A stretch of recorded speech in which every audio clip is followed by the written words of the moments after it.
Okay, my computer says we are official, so I will open the meeting by calling the roll. Jocelyn, Here. Emily, Here. Roy, Here. Stan, Here. and Dick. Meeting is official. It won't be too long tonight, I don't believe, but we have a lot of important things. First of all, I'm happy to say that if we get through these minutes, we will be up to date and on schedule.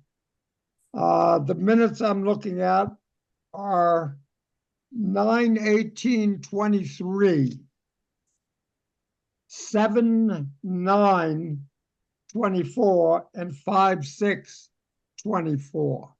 You've all received a copy of those. And if anyone would like to make a motion to approve them all at one time, I will accept that motion. I'll make a motion to approve all 3 meeting dates. I'll second the motion. Okay, fine. Is there any discussion on any of those 3 meeting dates? Dick, just one point of order. Since I only Yes. attended one of those meetings, I can't vote on the entire motion. So I will. That's right. I was about to go over the voting portion of it. Okay, I just want to make sure we're on the same page there. Right. But it's fine to vote on them as a whole from my point of view if you want to. That's fine. I'm putting 9/18 and 5/6 as you're not available for. Is that correct? I didn't attend those meetings. I wasn't a member of the finance committee then. That's right. All right. So then just say abstain when I call your name. Fine. All right. Is there any further discussion? All right. Then if not hearing any, let us take a vote to approve all 3 meeting dates. Jocelyn, Yes. Emily, Yes. Stan, Yes.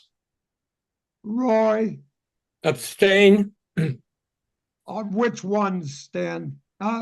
Which ones do you abstain from, Roy? I have to abstain from the 9/18 and the 5/6. But given it's all one motion, I have to abstain on the whole motion, I believe. Okay, but you can break down that definition and tell me which one you are approving. I would approve the 7/9. Okay, that's good. And Dick approves all 3, so that is passed. Now, Cheryl, according to my records, and they're a little fluid sometimes, that should finally get us complete with all our minutes. Is that correct? That is correct.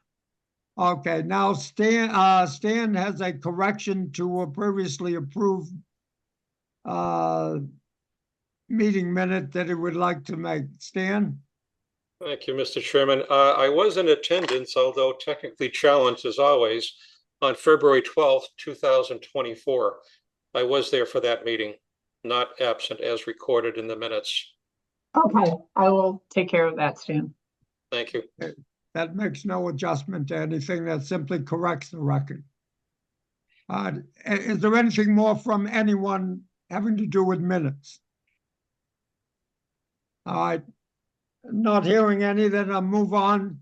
We're honored tonight to have Scott McDonald here with us from the DPW to make a presentation to us. And thank you, Scott. The floor is yours. Thank you, Dick. As you guys know, the DPW commissioners have discussed raising the water rates this year. What they've approved is a 5% increase, which right off the top, it sounds high. But the way they're talking about doing it is the way the rates are priced out. There's a minimum usage, a level 2 usage, level 3 usage, level 4 usage. That 5% increase would not take effect in the minimum usage level to promote water conservation. So anybody that used less than 700 cubic feet, excuse me, would not be affected by this rate increase. Anything above 700 cubic feet would be. And that being said, there's probably a little over 50% of the people are in that bracket that never go over the minimum charge. So in actuality, that 5% increase is more like a 2.5% increase when it comes down to the dollars at the end of the day. Are there any special rates for, oh, say, swimming pool or lawn watering, or how is that governed, Scott? That is the only special rate there is you get a break if you're on the sewer. They won't charge you sewer usage for a swimming pool. Irrigation, I don't believe there is any break on that one. Because that's just as liable to go into the ground as into a sewer, but that's all right. We'll assume it went in the sewer. Right. When does this take effect, Scott? That we have not voted on yet. We wanted to run it past the FinCom and see if you guys had any input or suggestions. But I would think it wouldn't happen until after town meeting. Would that cause it to be a warrant item, or are you entitled to raise the fees on your own, or Board of Selectmen? How is that done? I think we're entitled to raise it on our own. And actually, Cheryl, don't we have to have that done by October? Yes. Okay.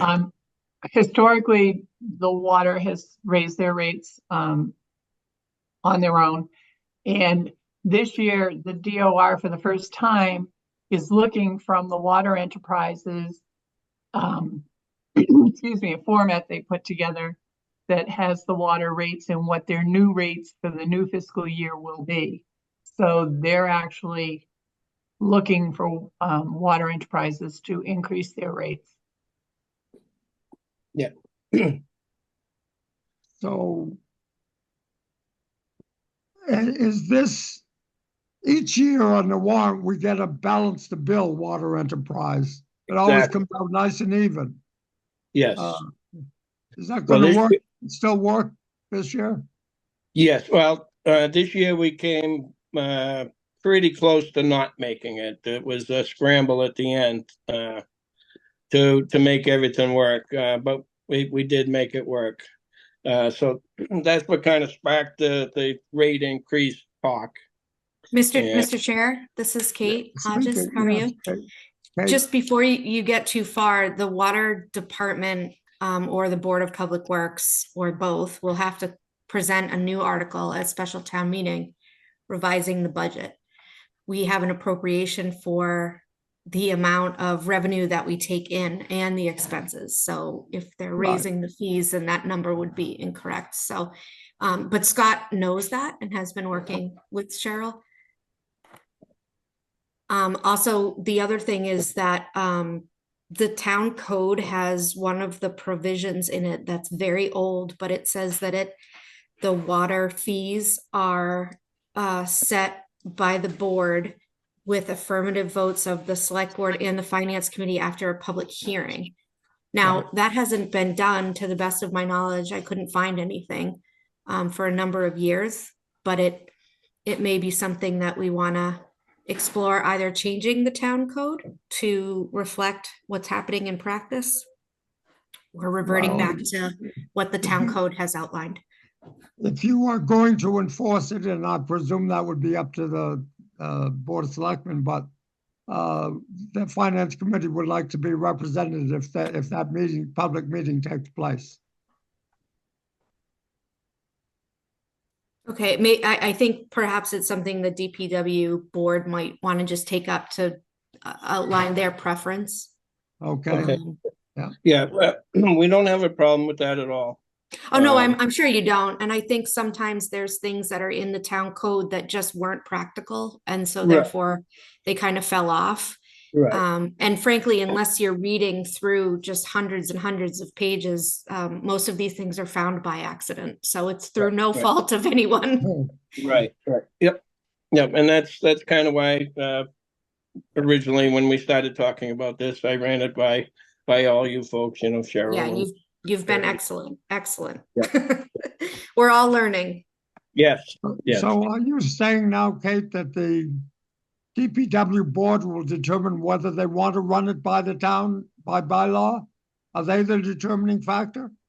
No, I think that, and I discussed with Scott and he agreed that the three entities, which is the Board of Public Works, the Select Board and the Finance Committee should all, affirmatively vote to, I guess either ratify or compliment what the DPW board is doing. The thing that, I think is up for debate because it hasn't happened in so long is the public hearing piece of it. And I Okay, so think that's something that the board may want to review. who determines that? Well, right now it's in the town code. So to officially remove the provision that has that as a necessity, it would have to be a warrant article at town meeting to change the town code or to strike that clause altogether. But if it is not a warrant item, then it has to occur. It should, yeah, technically, and can easily happen, within a couple of weeks for sure. Certainly. Are there any comments from any members of the FinCom at this point? Mr. Chairman, a question for Scott, please. Sure, certainly. Scott, is there anything procedurally that the DPW commissioners follow in terms of other towns' rates? Is that even make sense, or is it just pertinent to what the needs of the town of Lancaster?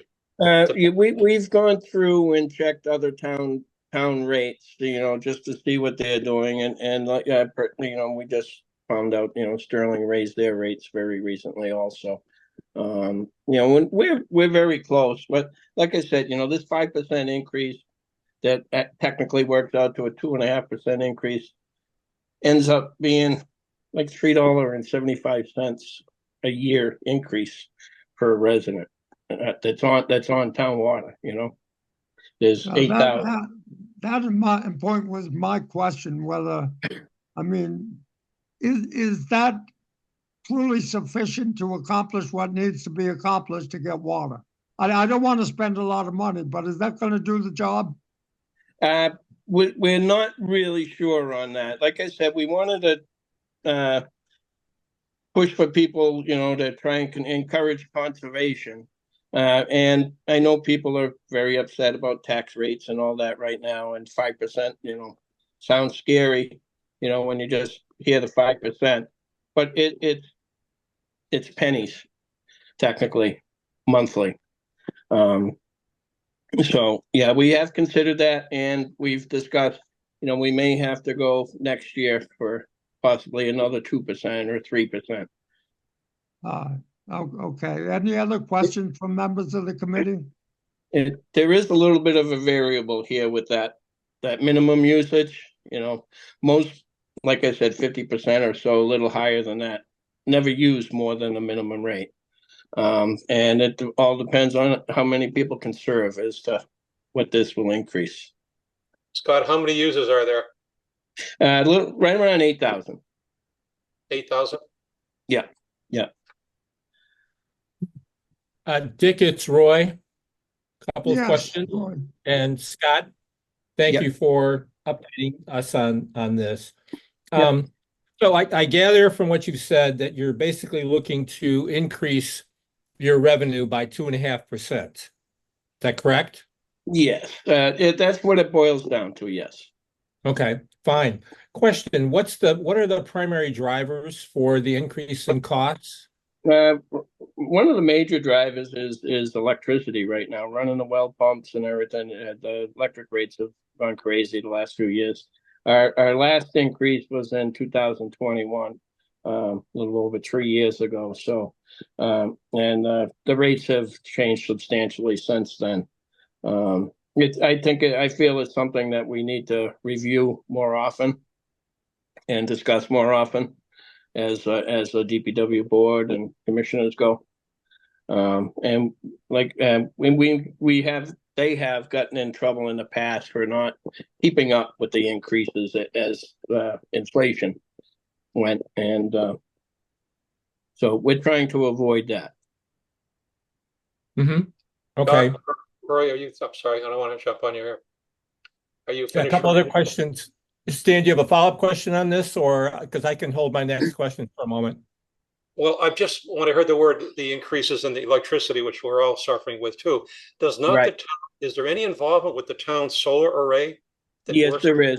Yep, and that does help out considerably. But the well pumps do use a lot of energy to supply the town with water. And that was shut down 2 or 3 months, that may be in that range. Kate would have the numbers, but does that impact what the decisions were made since that was not operational last summer? Excuse me. The town solar does not fund the enterprise because the enterprise is paid for by the water users, and the solar field is paid for through the taxpayers. The water, some years back, did sign on to a solar agreement with another company, and they are getting the benefit of that company. Okay, that's from a different company. All right. I yield to Roy. Okay. Second question here. Cheryl, I believe you were the one who made the comment that the DOR is looking to have water enterprises raise their rates. Can you give us some background as to why that is? Much like real estate being increased each year to cover the rate of inflation for all the vendors that we work with, the same would be true of water. And there's been no consistency within water enterprises, and the state is trying to come up with some type of consistency and regularity where you wouldn't be doing a 5% increase. Maybe you do a 1.5% each Right. year. So it's smaller increments, but at least it's going up some. Yes. Not to mention that they will be taking on very large projects, which will involve doing a large borrowing, and they will need the reserve funds in order to pay for their borrowings. Okay, thank you, Cheryl. I think it would be helpful to put Scott's comments and your comments together as a quick summary of the justification for the increase. Yes. Cheryl hit the nail on the head. Kate, where do you see the next step? What is the next step? As far as the Well, meeting?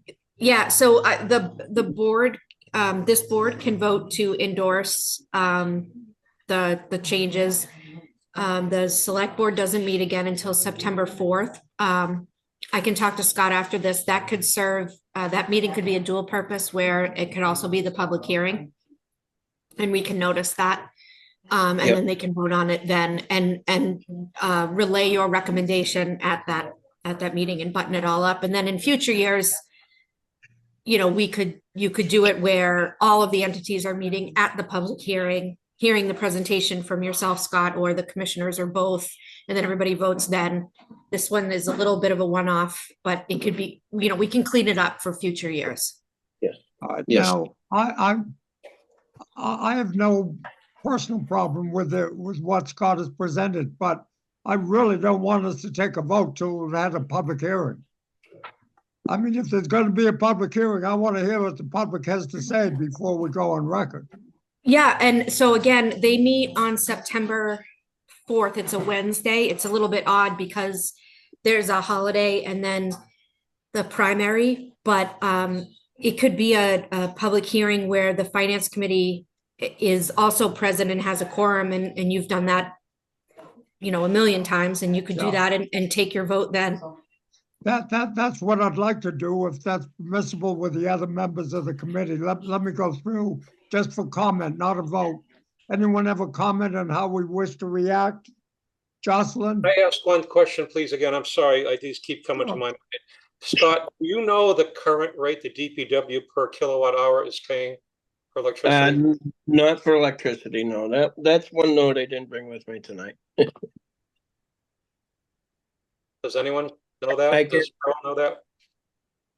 No, I don't. I can get that. I don't either. Well, it's unanimous. Right. That we can have for the next meeting. Anything else, Jocelyn, any questions? Or how do you feel about how we react? I don't have any questions. Okay, Emily? No, I'm fine with waiting until the public hearing. Okay, Well- good, Stan? Stanley, how do you feel? Oh, okay, I think I've yielded my time. No, I'm all set. That was my last question. Thank you. Okay, and Roy, you, Right, just two quick comments. One is, I think it would be helpful for me to see some comparison, as you mentioned, Scott, to not only the rates, but if you can, the rates of increases for water rates in other towns. That would help us, plus the townspeople, see that these rates are reasonable, they're consistent with what other people are needing to do relative to inflation and what other towns are paying.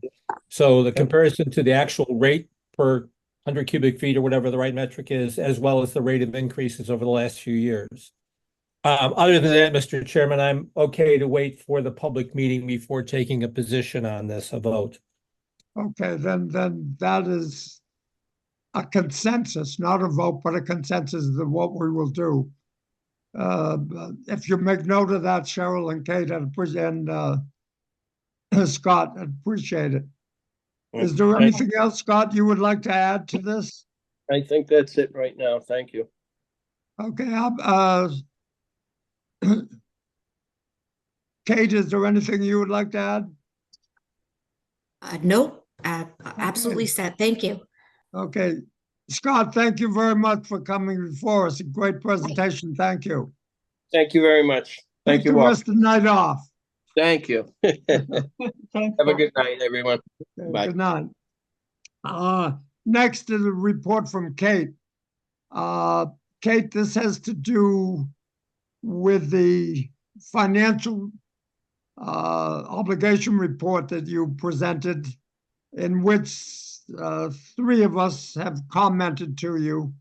I don't know if you have the comments in front of you, but I will call on each person that I know has made a comment. Is this something you're prepared to go through, Kate? Yes, I'll do my best. And Cheryl also was going Okay, through yes, the good, and Cheryl questions. too, Yep. because it's been everyone involved. Yeah, we'll do our best to answer what we can. Okay. Roy, you had two questions, as I recall.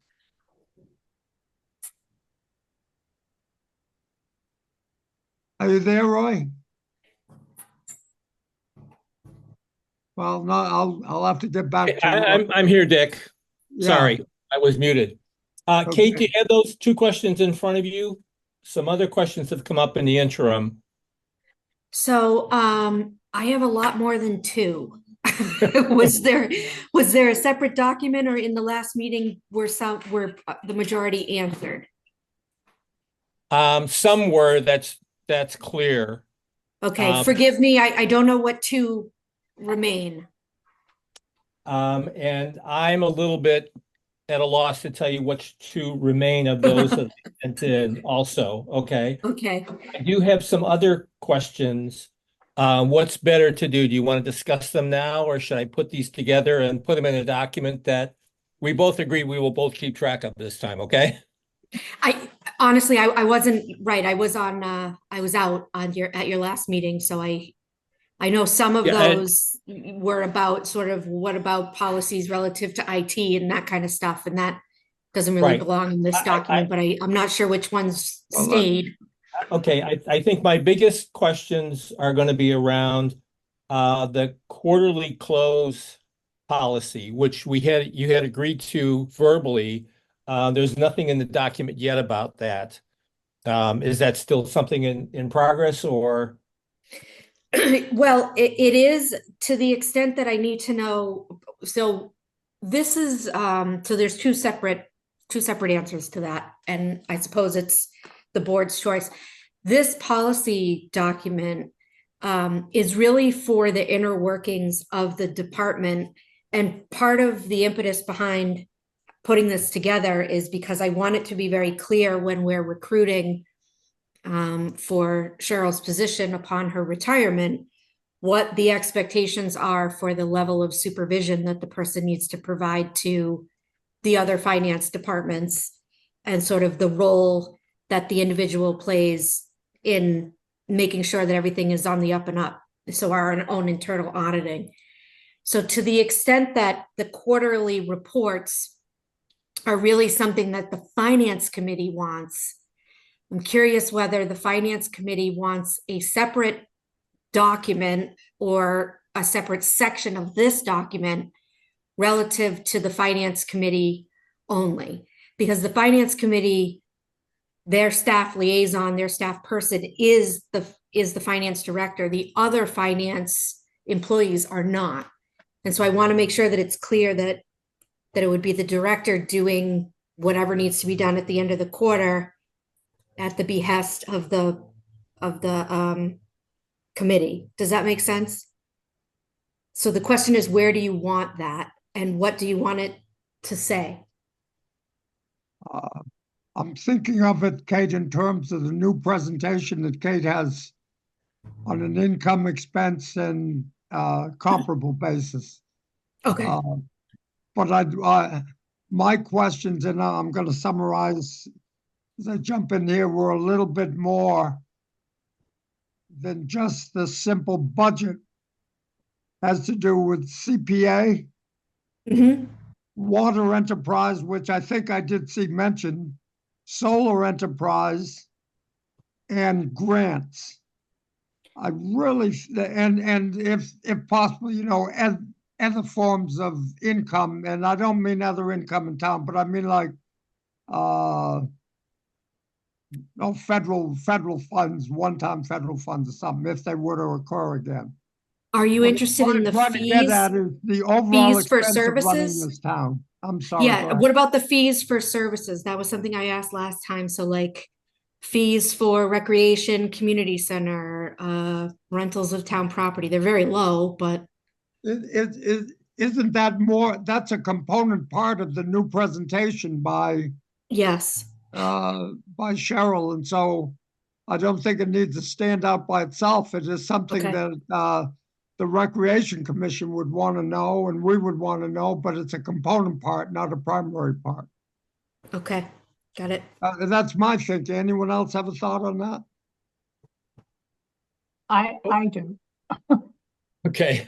It sounds to me as though what you're looking for are to receive some type of reporting quarterly, which is fine. I can tell you in my 18 years here, for the most part, 98%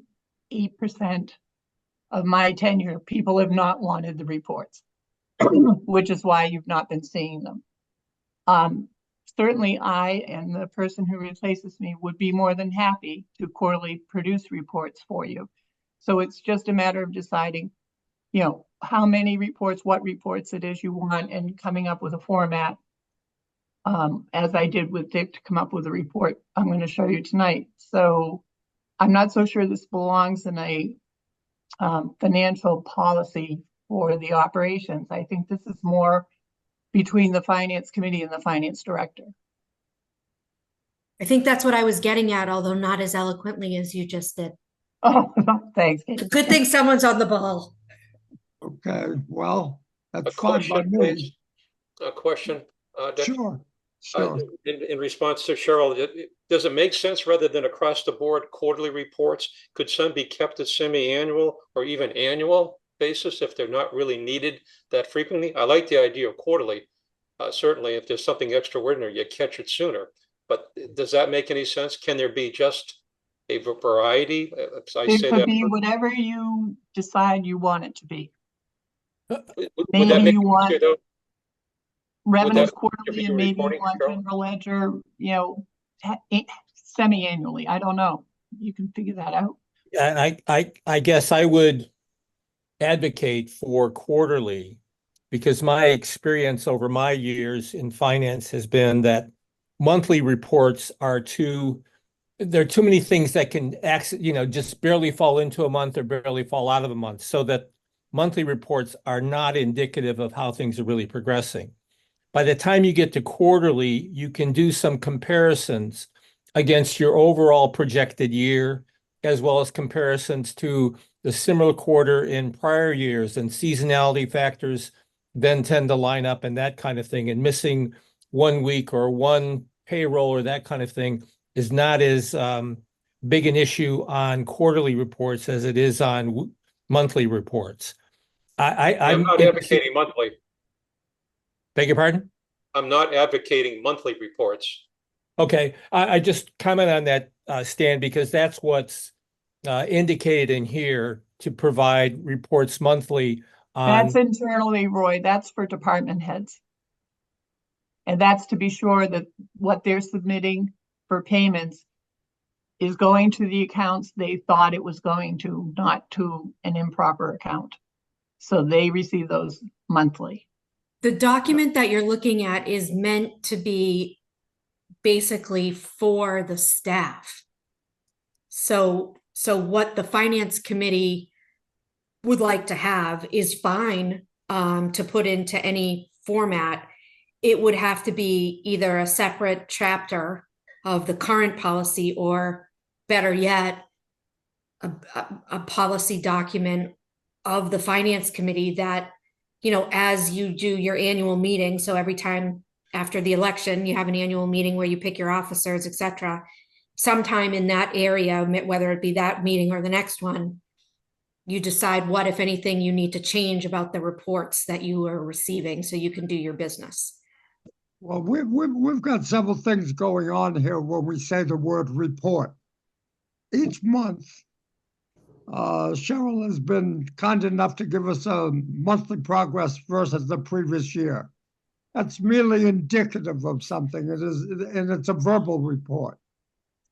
Then we're talking about quarterly reports, semi-annual reports, and yearly reports. I think those need to be developed as needed and without putting an overburden on there. So when we're discussing the word reports, what reports are you talking about in terms of your financial report? What is it you want in there or don't want in there? Okay, Dick, I'll make a comment in terms of what I would like to see in those reports. I would like to see, for the current year, budget and actual for both expenses and revenue. And then I would also You're about to see that, so go ahead. Okay, all right. On a monthly basis, it's hard to see what the trend is. On a quarterly basis, my experience has been you can better see what a trend is. And I would like those compared as percentages to the overall yearly plan that we had, all right, as well as comparison to last year's percentages, so we can see how is this year varying compared to last year.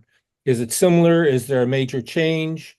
That type of thing. This is what she's been reporting verbally, but you're saying you wanted a written notice posted. Is that it? Yeah, I'm leery of that, overburdening them with that, because the information we get is there on the meeting minutes. And I don't hear a lot of people referring to the monthly reports in the following meetings. I think it's just to keep us up to date as to what's going on and where we may be headed. I would like to see quarterly or semi-annual if that's what you want, though. Yes, I would like to see them, because I think it helps us with understanding the trajectory we're on for the year, as well as how we're doing compared to previous years, so we can see, is there something significant that's changed here? If so, what is it? Perhaps, if I may, Kate and Cheryl, would this be a good time for you, Cheryl, to go forward with your report so people would see how you would present it? Sure. And maybe if you can put it up on the screen, it might help us at this point. Cheryl has done tremendous amount of work on this, as has Kate, and it was nice of them to include me, and so I appreciate this very much. See how the committee likes it. Okay, can everybody see this? Yep. Okay, these are the revenues. The first column I have fiscal 23 actuals. The next column is FY 24 budget. This is the budget that I put together with all of you when we start the budget process. So in 24, this column estimate was done between the months of July of 23 and December of 23. And this is what's approved at town meeting. Is that what you're telling us? Correct. Right. Then after town meeting, come October, November, we do the recap with the state. And this becomes the actual real estate personal property budget, which, as you can see for this fiscal year 24, it is higher significantly, which is the 1.2 million override that was done in the previous year. So when we were doing the budget, that was not showing. And if you look at the budget summary, it was showing a deficit. And the recap includes the budget, the 1.2 million, I'm sorry. The next column I have are the actuals for 24, followed by the variance from the that should say variance from the recap, right? yes. Yeah. Let me just, okay. This column is the variance between the actual and the annual town meeting budget.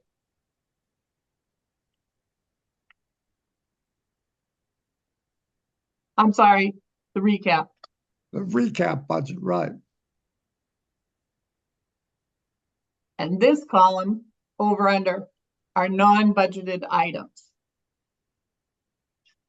So when you get to the bottom, for 23, we collected 26,653,000. We budgeted at the annual town meeting 26,116,454. The recap, the budget became 27,405,573. We collected 27,780,365. We collected under what the recap estimate was by 242,533. For the non-budgeted items, we collected 633,122. The important item there is suppose that hadn't happened.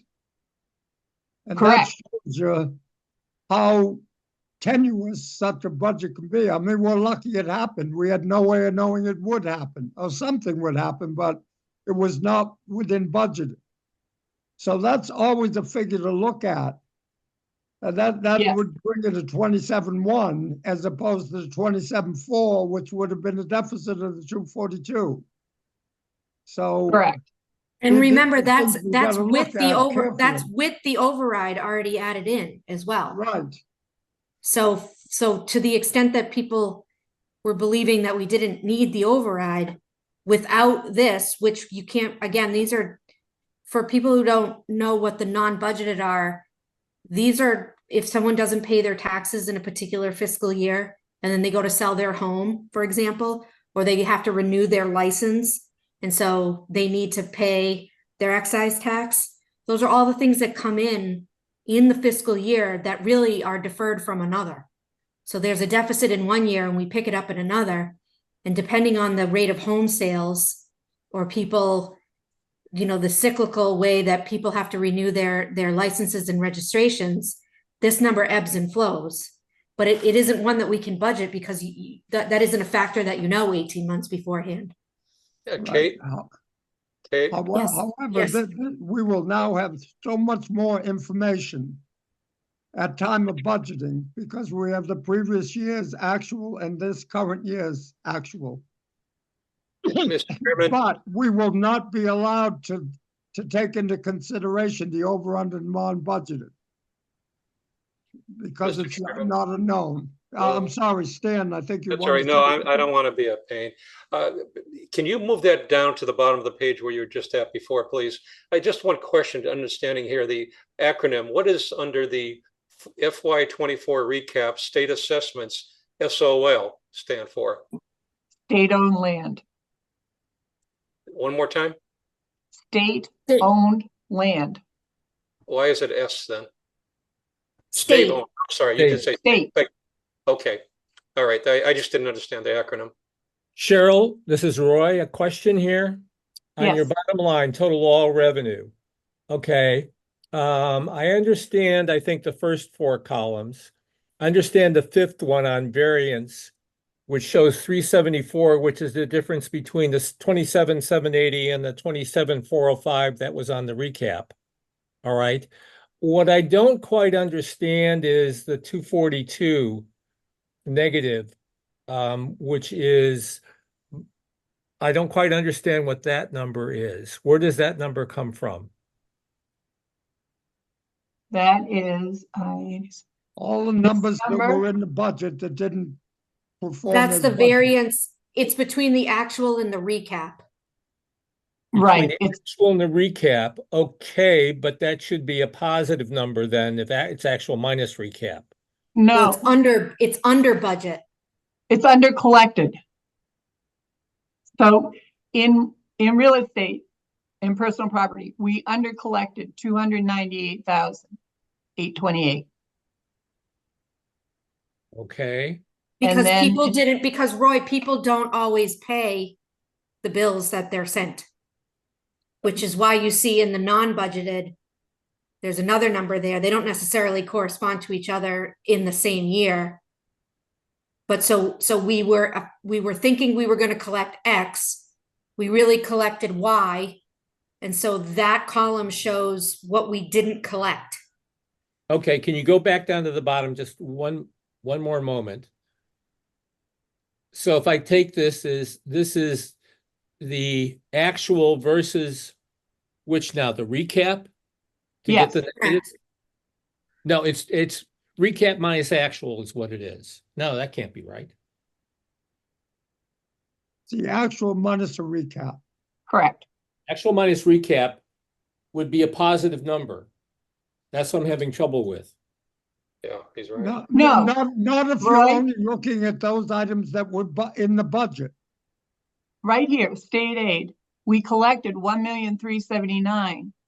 The recap said we were going to collect 1,436,000. We under collected 57,000. Gotcha. Okay, understand that one. Here, we It's collected the same concept.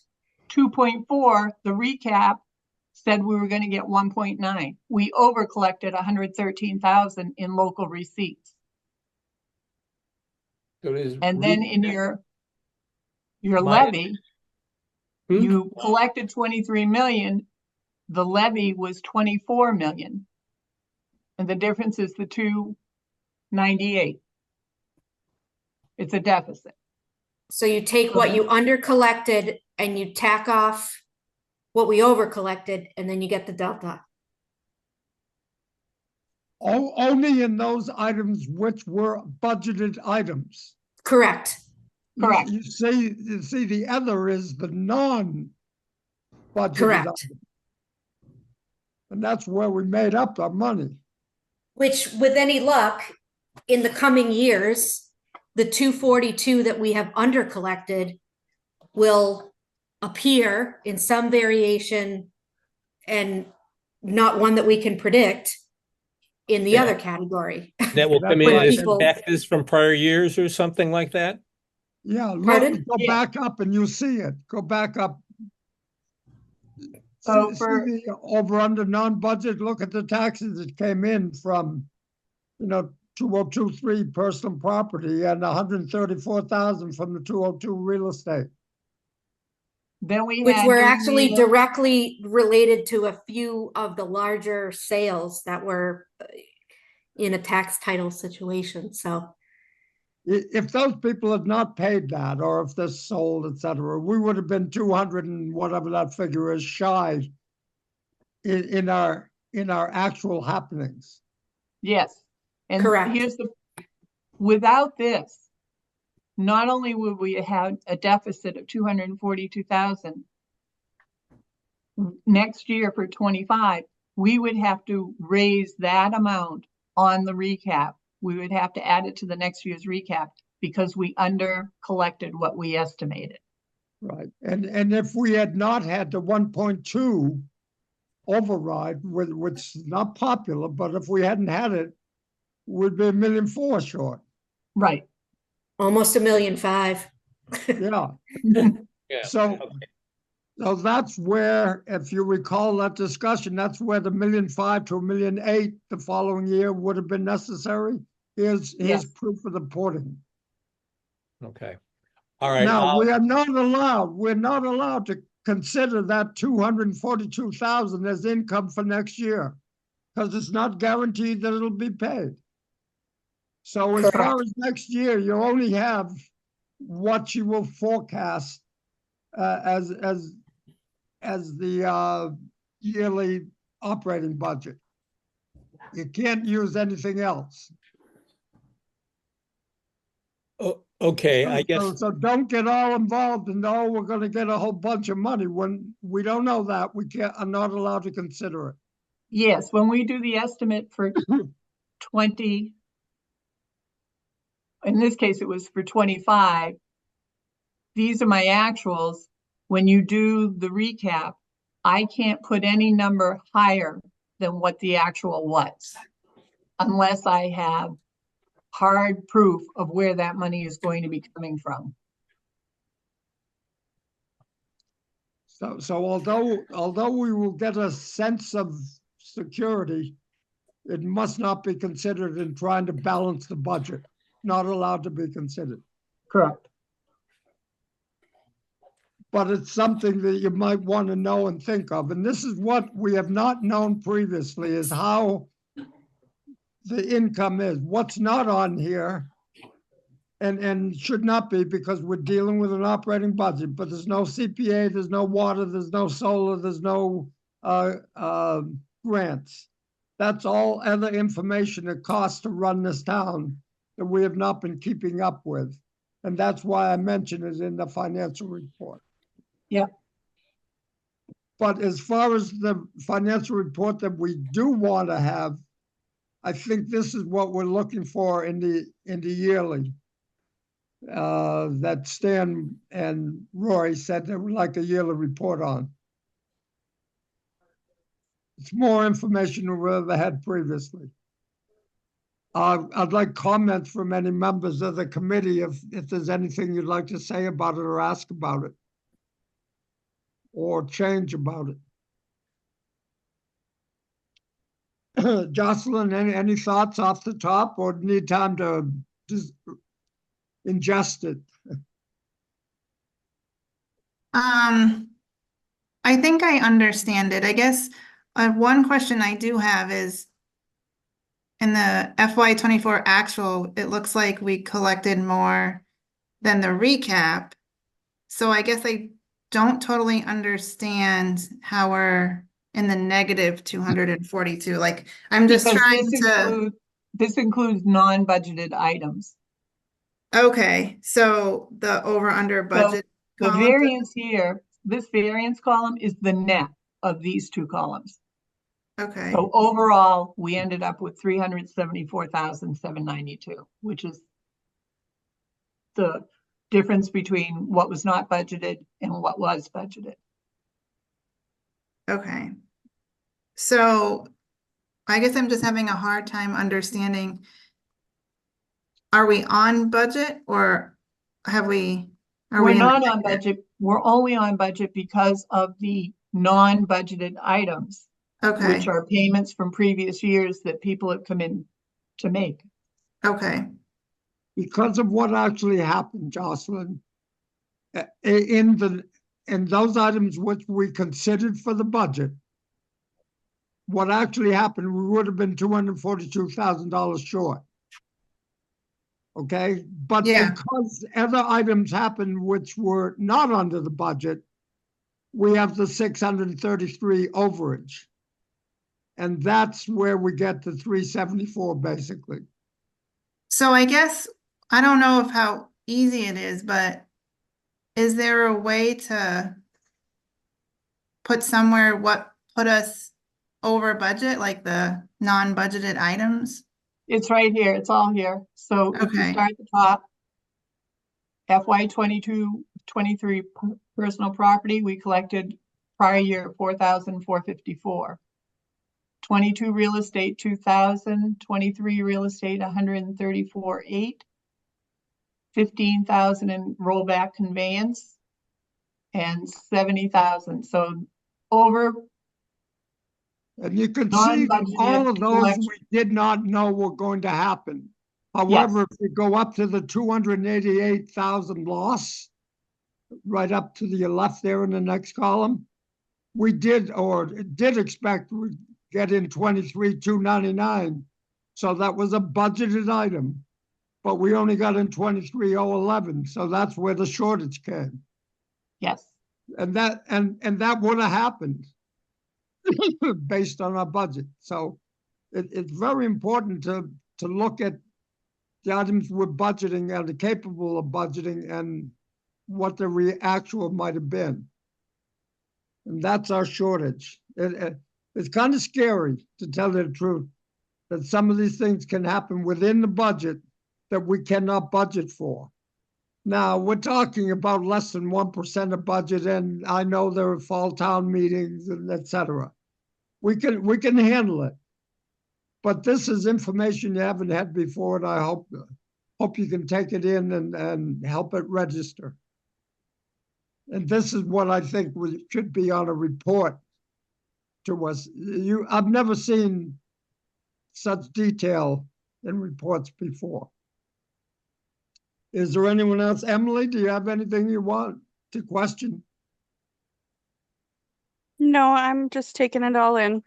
Okay, as of we all. Stan, anything else? I have one perhaps trite request, one that really is, unless there's a legend on a report that tells me what an acronym stands for, can I request that SOL become state-owned land? Yes. Yeah. Yes. That's not unreasonable, is it? No, that's fine. Roy, did you know what that meant? As soon as you said it, I chuckled because I don't ever think of it as that. But as soon as you said, I said, "Oh my gosh, SOL," which is kind of funny, but and we would have been without the non-budgeted items. It's to save our life. Is that how much land the state owns in our town? That's the value they put The to the value land of it. they own in our town. Okay. I So, rest my case, Mr. Chairman. okay. And Roy, any further questions at this point?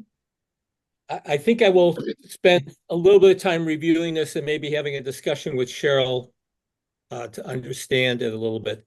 The other comment I would make is sometimes it's helpful to see percentage variations because, a 1% difference is not something we should spend our time on. You folks are estimating these things many months in advance. And if you're within 1%, you've done a phenomenal job. But sometimes it's helpful to see things as percentages so we can focus in on what's important. And if the variance was that higher percentage off, what caused that and what can we do to improve in the future are kind of the two questions that come together. And it's not abundantly clear to me where to put percentages into this report that would be helpful. But I'd like to think about that, and maybe Cheryl, if you've got some ideas, I'd be open to it. Remember, Roy, this is only income. Expenses Right, is much cleaner because there is no recap on expenses. It's simply our budget against the actual. So Okay. that one will be, there won't be an over under. as far as under budgeted, et cetera. Okay. I So can also you do need a to see budget. that portion of it too. I can do a budget to actual revenue that will show just a variance column at the end with the percentage. It won't break out what's budgeted, what's not budgeted. That Well, might be a helpful cut at it, Cheryl. I would say do that as a first cut and let's see what that tells us. And then the only other thing I would say is, how did we do in these categories in the prior year? You know, if we are consistently over or under budget by a certain amount, then it's something we need to look at and understand why. If we're 2% high one year and 2% low the next year, et cetera, you know, we may be doing absolutely as great a job as we possibly can. And, you know, let's move on to other things. Okay. You only That would need not that include the you real only estate or need that personal for property. fiscal year 23, because otherwise you're gonna have it year after year from this report. I didn't understand. Can you repeat that once? Please, Dick, I didn't quite get it. Okay, you only need that for fiscal year 23, Yes. because otherwise you're gonna have it from this report. And 25, you'll be able to see the 24 complete. Well, I guess I'd like to see 24 compared to 23, and then next year I'd like to see 24 compared to 25, 25 compared to 24. And you will have a report to refer to. Here it is. The previous year's report will tell you exactly what you want. Right. Rather than to keep making more columns all the time. But that's okay. That's not a problem. So this becomes the final report. Next year, the report will say FY24 actual, FY25 budget, FY25 recap, FY25 actual. Yeah. Mm-hmm. And I don't know, Roy, if that answers your question or if I jumped in way too soon there. I apologize, but make your point if you wish to. Okay.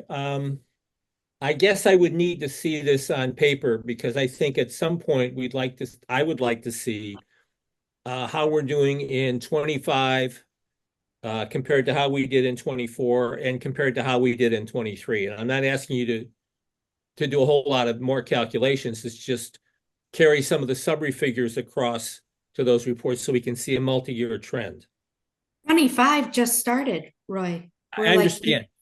At the close of 25 is what I'm saying. Okay. So that we have multi-years we can look at each year. Okay. At the appropriate time. All right. This is all manual work. So, Cheryl, would a solution be maybe just at the bottom, we keep like the tabs so it's all in one file?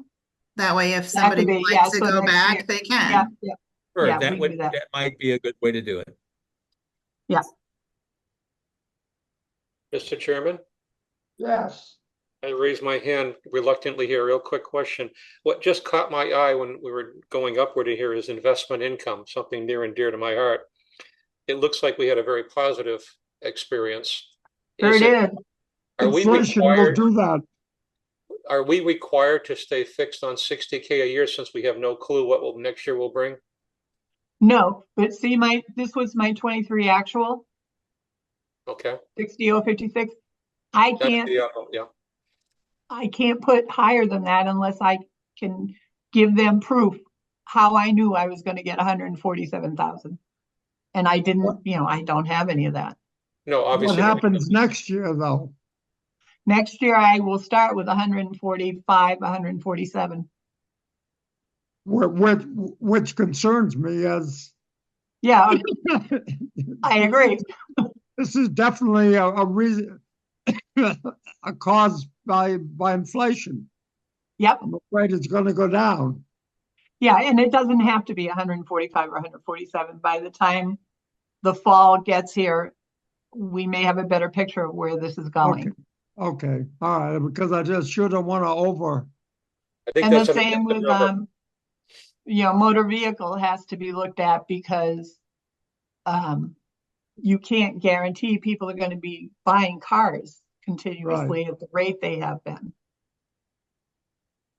So, Well, I- that, so we will see this as your component part as to how you built up to the budget amount of income. correct. And then that to me is the important part of this report. Mhm. Or the most significant part. Yes. Cheryl, Any other comments from any members? Yeah, just a quick comment, and Cheryl, it's just a cleanup item, okay? In column G, which I've forgotten the heading for right now, there you report down to the pennies, every place else you report to the dollars. Reporting to the dollars is just fine. If you could just truncate that column, that would be helpful. So we're always looking at the same, just general registration of how big these numbers are. Sure. Okay. Any other comments? Not hearing any. Cheryl, thank you so much for this. I can't wait to see the expense one, which should be a lot simpler, but It will be. I'm working on that now, and I'll let you I'm know sorry, I when we're didn't ready. hear that. I'm working on that now, so I'll let you know when we're ready. Okay, and so that will give us a recap for the year, so let's bypass that unless you have anything you want to predict, or would you rather wait for the actual? I'd rather wait for the actuals. Thank you. So would I. Okay, thank you. Okay. Any other comments about this from anyone? Thanks, Cheryl. All right. You're welcome. Cheryl. All right, now we have a report. Next on my list is a report from Roy on the Tax Fairness Committee's report. It has not, first of all, I want to limit Roy to 15 minutes and not more. He could go on for 2 hours on this. Honestly, that much work was done, but we're going to try and limit it. It's such a great job. Limited to 15 minutes. It has not been approved yet by the Board of Selectmen. However, there's no reason why it can't. It has been reported to them, not approved yet. So we can certainly report it to ourselves because they've heard first. Roy, you got 15 minutes, my friend. Go get them. Okay, Cheryl, can you give me ability to share my desktop? Sure.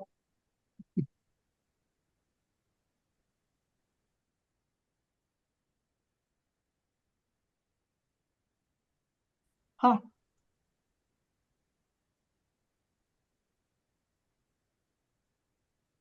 Here we go. Wait a minute.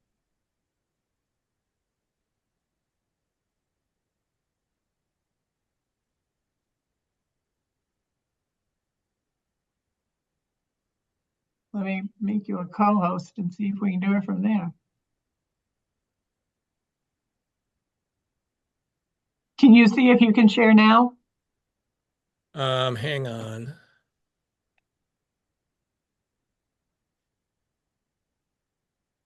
Nothing on our screen.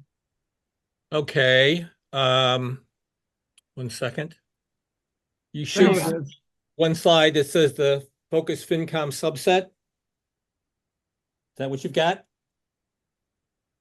Yes. Tax Fairness Committee, yeah. Okay, fine. Hang on 1 second. Dick, I'm setting a timer, so I will work this Okay. in your 15 minutes, all right? Hang on a Okay. second. All right. Okay. This is going to be the speed version of that. All right. Here are the 3 tasks that the committee was asked to look at. Task 1 was to examine the fair allocation of tax burdens. Mission task 2 was to look at alternatives to and reduction of reliance on property taxes. And 3 was to reduce the impact of property taxes on seniors. Now, because of timing and priorities, because we wanted to try and get a report ready for the May 2024 ATM, if at all possible, relative to something called a senior means tested property tax exemption. It's an exemption whereby qualified seniors don't have to pay all of their taxes that they would normally do. We started to look at that to try to see if we can come up with a report for the May 2024 ATM. A key thing we learned is that contrary to general thought, a primary reason why seniors move is not housing costs. Some do, but it's not one of the primary reasons. It is when increased care needs require more help is when typically seniors have to move.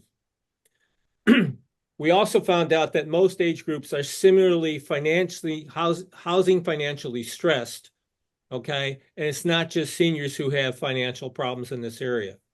The Massachusetts Circuit Breaker is an incredible benefit for seniors. It is a refundable income tax credit, even if you don't have to pay income taxes, of $2,590.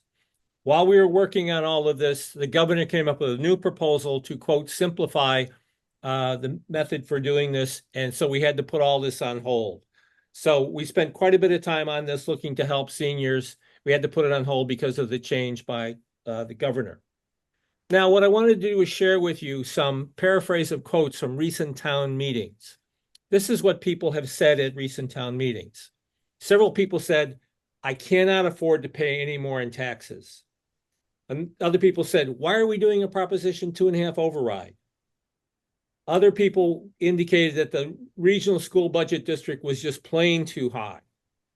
And then finally, a senior claimed that since they moved into town in 1995, their annual property taxes have soared to almost $8,000, an increase of about almost 800%. Well, these quotes all could have come from Lancaster, but let's take a look at where they really came from. The first one came from Berlin. The second one came from West Boylston as well as Berlin. The third one from Sterling and Berlin. And the last one from that state of Montana, which is not particularly known for high taxes.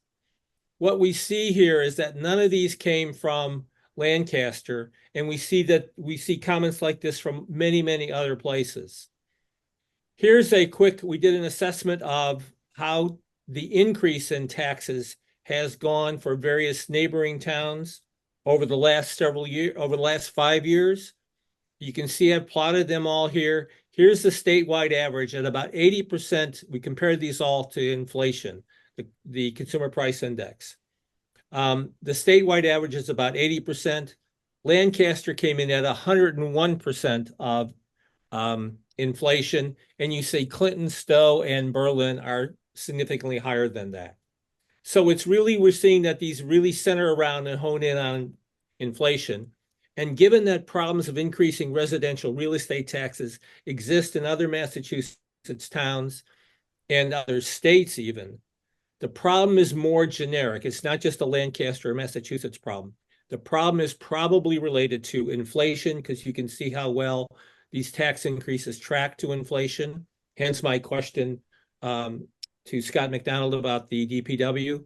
And they're also tied to the K through 12 education costs, 80% of which are personnel costs, which are inflation driven. So we see inflation driving our increase in taxes. And the real problem with taxes is that they continue to go up. We also looked at an issue relative to the equity that homeowners have who've lived in Lancaster for a while. If you bought the average house back in 2015, in 2025, what I'm showing you here is that house would have appreciated $236,409. That's the appreciation gain, independent of what those folks who own the house have paid in of $101,000. They have a net equity of $338,000, which is more than they bought the house for 10 years before. So this is a great money-making machine here to buy and own a house in Lancaster. If you go on for another 20 years, they have $536,000 of just Lancaster appreciated equity, total net equity of $711,000. If you go on for 30 years, as some people have lived here that long, they have over $1 million of appreciated equity coupled with a $291,000 they paid off their 30-year mortgage. This is $1,300,000 home that they have there, or a set of assets that they have that they should be aware of and consider what to do with. Hang on one second. So let's talk then about our conclusions about tax fairness, because many people said the taxes aren't fair. This other person's paying much less than I am. The taxes aren't fair. We looked into this, and because of the thoroughness of the process, there is a Massachusetts Department of Revenue certified piece of software that you have to use. And the output of that is reviewed by state of Massachusetts. There's flat out a lack of appeals by Lancaster taxpayers about their taxes. 99.5% of Lancaster taxpayers do not appeal their home's assessment. Because of the lack of appeals and because of the thoroughness of the Massachusetts review process relative to this, committee concluded that the real estate taxes appear to be fair and equitably assessed. We found no evidence that they were improperly assessed. And there is a process if a homeowner thinks their home is incorrectly assessed. The next question was asked, what are the alternatives to and the reduction of reliance on property taxes? We looked at this, and the first question we asked it was, what are our current tax revenues? What are the sources of our current tax revenues? How much are they? And what can we do to increase them? First thing I did was I took one of Cheryl's reports, organized it a little bit, and then plotted where we get our revenues from. The first thing I thought when I saw this plot was, oh my goodness, I made a mistake in how I plotted this, because I've got 1, 2, 3, 4. There's 10 categories here where there's nothing showing on the chart. Well, it turns out when you look into the detail, that chart is correct, because those categories are down here at the bottom. And there's a group of categories that I call the insignificant bottom 10. There's only $1 million in total revenue that we get from those. In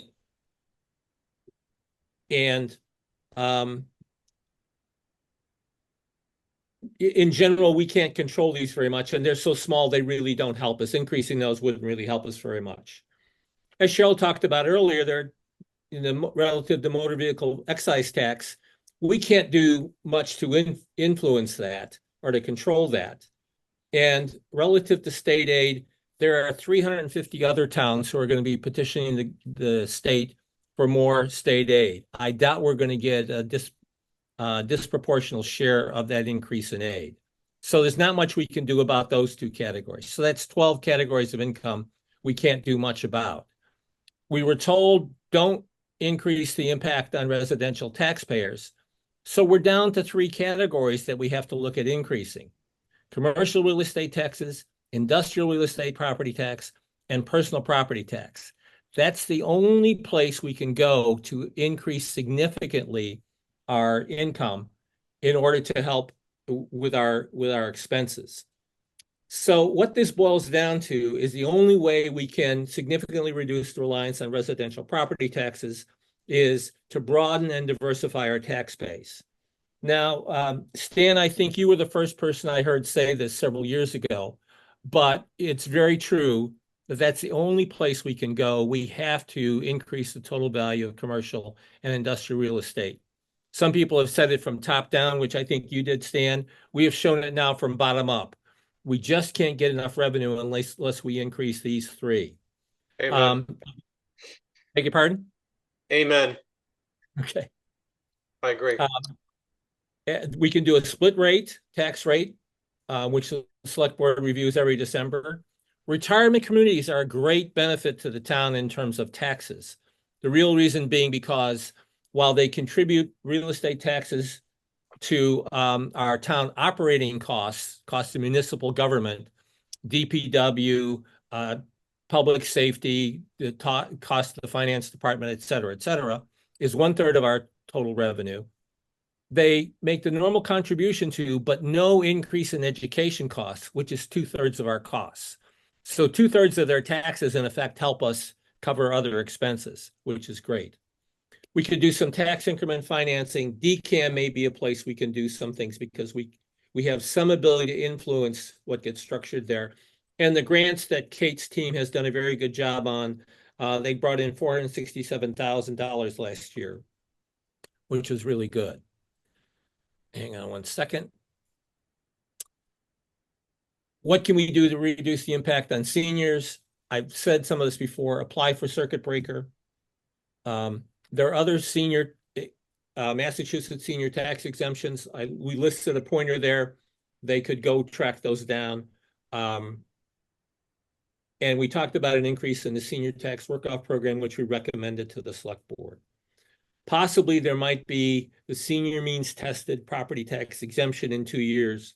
Depends on what the governor and legislature come out with. And there are methods to fund these. You can do a tax, what's called a tax deferral, which is a town program. You could look at using use of home equity that we talked about, and use of appreciation from investments were some couple of particular points we indicated to them. But the main three things are broaden and diversify our tax base, split tax rate, and retirement communities. So finally, the one slide summary is as follows. Relative to real estate taxes, they are fairly assessed and taxes are responsibly fairly assigned. The main issue is that taxes continue to increase due to inflation, education costs, new schools, et cetera, and taxes will continue to go up. In the original presentation, I had a list of taxes for the 10 towns around Lancaster, and every last one of them shows an increase basically over that time. Relative to the alternative to reliance on residential real estate taxes, the only thing to do is broaden and diversify our tax base, as shown in the couple slides back. And we recommend that a committee be responsible for this, that they think outside the box. They think about things like helping to, looking at possibly increasing what Kimball's does and expanding Kimball's there, that type of thing. And finally, relative to the best approaches for tax relief for seniors are Massachusetts circuit breaker, the existing Massachusetts tax exemption programs, possible use of home equity for the tax deferral, and consider the governor's simplified SME proposal in about 2 years. So that is the shortened version. And Dick, I give you back 1 minute and 30 seconds out of my 15 minutes. Okay, I'll take it to praise you, Roy. It was an honor to be part of this committee initially. Under Roy's leadership, we not only dug into the weeds, we found the seeds for the weeds. There was nothing left unturned. I hope that the Board of Selectmen will review this and make it available, because it is of no value unless it is made available to the people who need it. And Roy, would you come on one more time and tell us where you hope this will be posted, so that what I want to get here is, if anyone asks you how come our taxes are so high or how can I save my house, you can tell them, I don't want to say where to go. Yes, where to go to find out answers. Where is it you hope this will be posted, Roy? Okay. I'll answer that in 2 ways. One is currently it is posted on the Tax Fairness Committee website. You can go on the town website and track it down there, and they're posted up on the upper left-hand side of the Tax Fairness Committee. I hope to be able to distribute this to particularly the Council on Aging, because it is seniors who can benefit a lot from this. And then secondarily to the library, where people can take a look at it and resolve the question once and for all that our taxes are not unfairly assessed here in Lancaster. We found absolutely no evidence of that. And secondarily, that the only way we can deal with the inflation-driven and educational cost increase-driven increase in our residential real estate taxes is to broaden and diversify our tax base. And we have to put much more emphasis on that. We have to be open to that. We have to look for creative ways to do that. It's the only thing that will save us from just significantly increased taxes over time. Okay, So now, since we have come to this conclusion and et cetera, it is not an offer to go wild on charging taxes just because we're within the realm of feasibility with other towns. we still need to govern ourselves correctly. So please don't take this as a Right. go loose and go wild, guy. That's not the idea behind this report. We have an obligation to look carefully at our budget. Is there any comment from anyone else about this? Mr. Chairman, I'd like to thank Roy for an outstanding job. You and your committee. This is a very, very good and not surprising, unfortunately, to me, report. So you did a great job. Congratulations. Thank you, Stan. And to Roy, congratulations, Roy. Anyone else like anything? And thanks to the whole committee. The list of people on the committee are listed on the first slide. It was a great committee to be on, I must say myself. All right. Hearing nothing else. Any other questions or comments? I don't think so. Hearing nothing else, I want to move on to, well, let's move on to public comment. Is there any, I'm not sure there's any public here tonight other than my iPad, which I think is newspaper. Is there any hand raised for public comment? I don't see any. All right, we will avoid public comment then and move on to old business, new business. I have one, I don't know if it's old business or new business, but it's for Kate. Are you still there, Kate? Yes. Okay, Kate. This is old business for the town, new business for the finance committee. 5 or 6 meetings ago, we had a meeting on the Hawthorne Lane water booster station. And the result was that there were going to be negotiations. Can you tell us anything that has happened so far with negotiations? And in fact, is it still being negotiated or has something been resolved?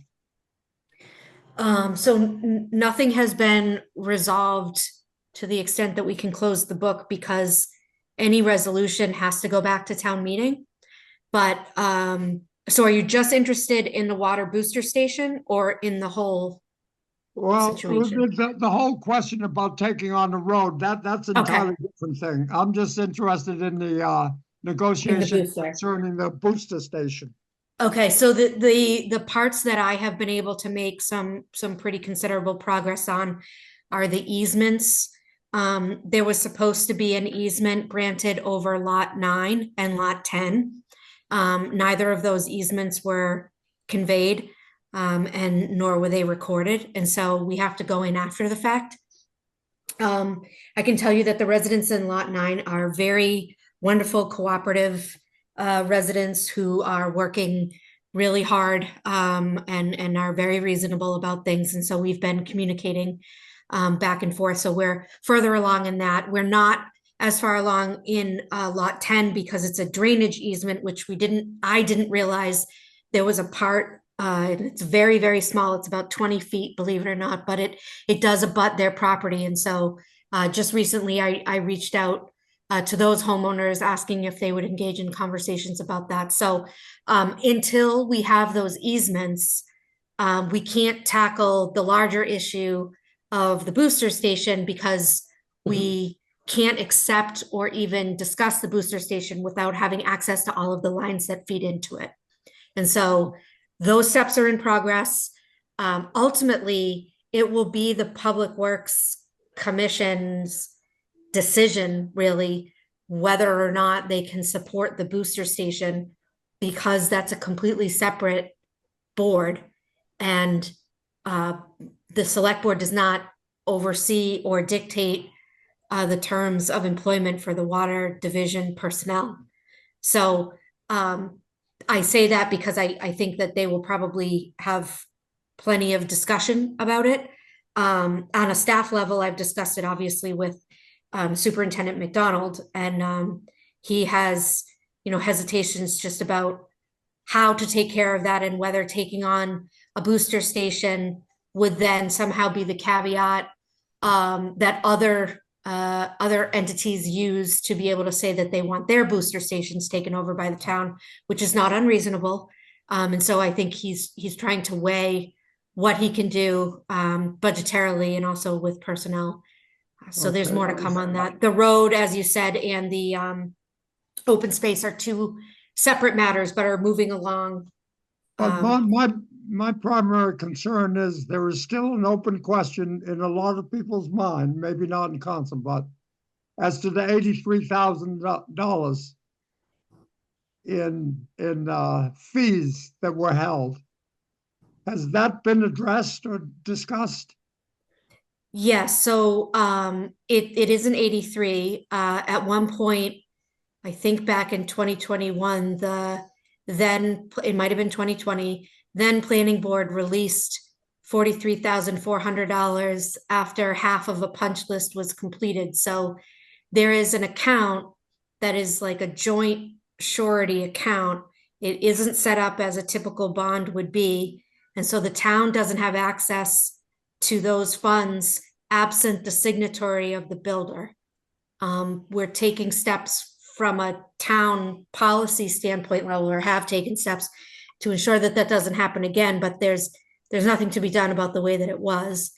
The bank is held at, the account is held at a Avidia Bank, and the town doesn't even have rights to have anything relative to even checking the balance of that. That's all in the hands of the developer. Now, the developer can only get payouts from that account on a certified letter from the planning board. So effectively, the money is just staying there until both parties agree that it can be released and who it should be released to. Yeah, and so that's still part of the negotiation. Because I mean, there's certain things, it was supposed to be a colonial style building. It was supposed to be several different things. That's all being negotiated. I'm most interested in the money because if we're taking it over, someone's going to have to pay to maintain it. Yeah, so much like most legal, you're absolutely right to bring up those things. I can't speak too much to that because while we aren't in active litigation, I am trying to negotiate a fair and equitable deal for the town. So I think that you I'm would not asking you to reveal anything. feel comfortable simply that want to that remind Cheryl you. and I are on top of what the account potentially has in it and what we feel is right and equitable for the town to receive. Okay, I just want to know if we're still negotiating, and yeah, the answer is yes. So I'm that's constantly negotiating. okay. Does anyone else have any statements they'd like to make about this? Not hearing any, let's move on to, well, that's old and new business together. Dick, I have a couple of items I'd like to bring up under new business. Certainly, Roy. Okay. One has to do with, as I think most of you are aware, almost all the committees, town committees have an email link for each individual member of the committee on the portion of the town website that's dedicated to that committee, so that townspeople can send an individual member of the committee an email about an issue that they think is pertinent to the committee. I came across this when I was contacting people about the responsibilities we allocated relative to liaisons last meeting, I guess. And I was about to tell people, as I talked with Dick about in an email, you can contact me at the email that's on the FinCom website, when I realized that it hadn't been set up for us yet. I've been in contact, as Dick has asked me to, with the town clerk. Mandy is out this week, and the town's clerk's office has notified me that they will address that next week. So my question to the other members of the committee is there anyone who would not like a protected indirect email set up for them on the town website relative to finance committee? It won't be your personal email account, and no one will ever see that. But it is a way that someone can send you an email. I'd have to get a little more data from Amanda about exactly how that works, and when I have that, I can let you know. But before I get it set up next week, is anyone who doesn't want that for some reason? Excuse me, Kate's looking to. speak? Kate's doing what, I'm sorry? She's looking to Hey. speak. I raised my hand. Oh, I okay. didn't know that you put in that request, Roy, but I would imagine the procedure would have been that Mandy would have come up to my office. So there's one of two options. Not every member of a board or committee is going to have a town email address because we have to pay for every single one of those, and they're done in batches. And so once we get over a certain amount, we have to pay like per email address, then per batch. And it was getting pretty ridiculous. As a matter of fact, we just went through and got rid of like 16 of them, which saved us quite a bit of money. So the option can be you either have your email as one email, which is, it would be like finance committee at whatever, and you can designate one member of your committee to receive the emails. Or you could have finance committee at lancasterma.gov, and we can set up a rule in that inbox that any email that goes into that email inbox automatically gets forwarded to all of the members. Mhm. To throw a cog in the wheel. You already We have a do finance, have- don't you? Yeah. We do have an email, fincom@lancasterma.net. I'm assuming it's transitioned to .gov. I actually think I might have deleted that. No, well, I hope not, because, oh, maybe that's why I'm not, that's attached to the Zoom. So all the recordings get sent to that email?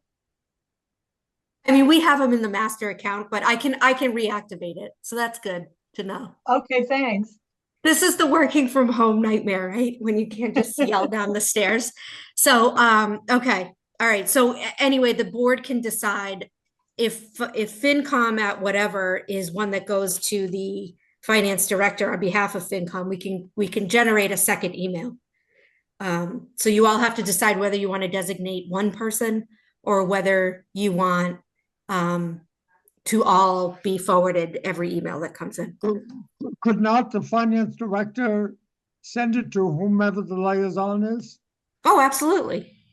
Yep. So. Which is what we everything thought goes was to the- happening. Everything goes to the director and then it's the director decides who to send it to. Mhm. Is that all right with you, Cheryl, or is that too much? That would be perfectly fine. I do know on the website, it is all your individual emails. But they don't work. The links should be Yeah, broken. the links because- don't work.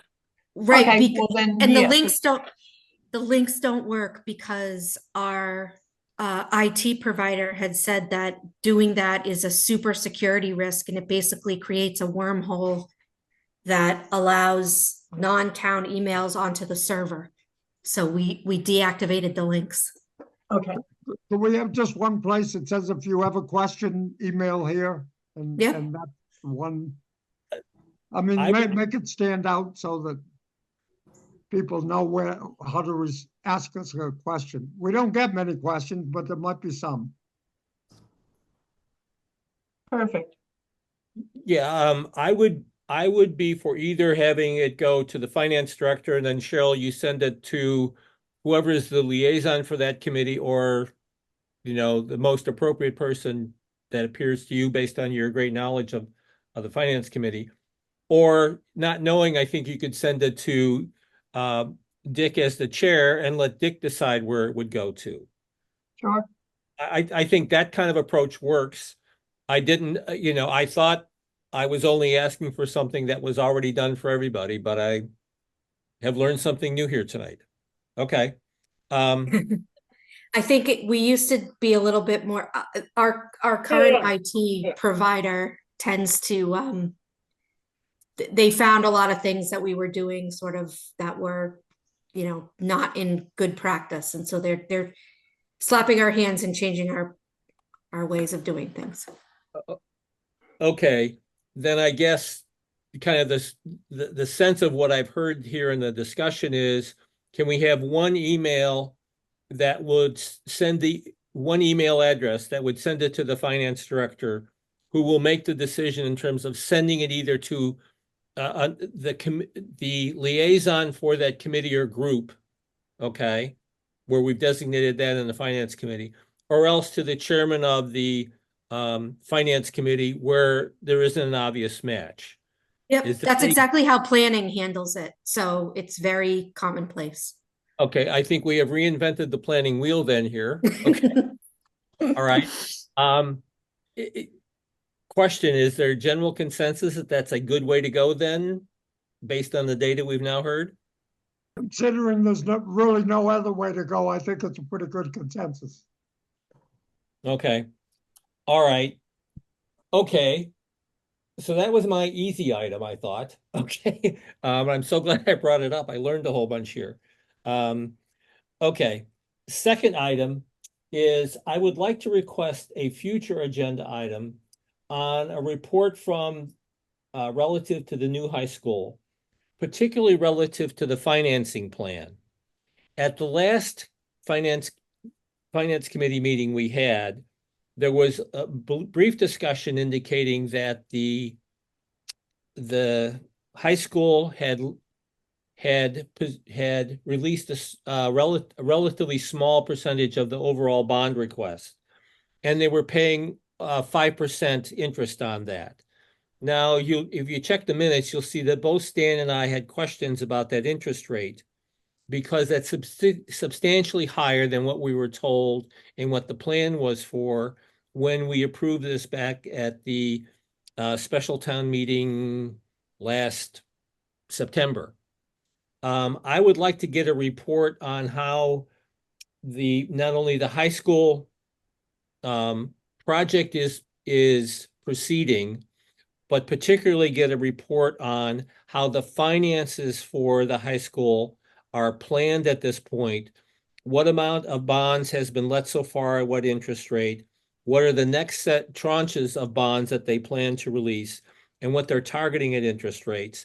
And if those interest rates are different than the 4.25%, 4.5% rate that was forecast to us back in September, that indicate why and indicate what that impact will be on the overall expenses.